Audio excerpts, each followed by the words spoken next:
Армысыздар достар, қал жағдайларыңыз қалай? Сіздермен бірге Жұлдызды Ақиқат каналы.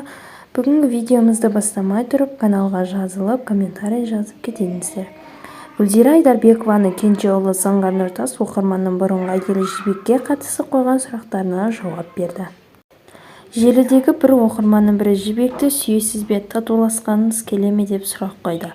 Бұрынғы әйеліне қатысты сұраққа соңғы рет жауап беретінін айтқан Заңғар бұл тақырыпты көтермеуді сұрады.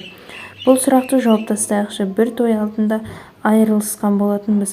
Бір жылдан кейін қайтадан қосылып бірге тұрып өз бақытымызды табамыз деп шешіммен үйлендік. Уақыт өте бірге бола алмайтынымызды түсіндік. Өзара айырылысқанымыз дұрыс болар деп шешім қабылдадық. Бірақ осы күнге дейін бір-бірімізді құрметтейміз. Бұл өзіміздің арамыздағы бір құпия болғаны дұрыс деп жаздым дейді.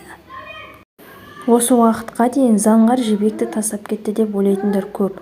Бұлай дұрыс емес. Осы күнге дейін қатты бататыны, неге қызының обалына көз жасына қалдың деген әңгіме.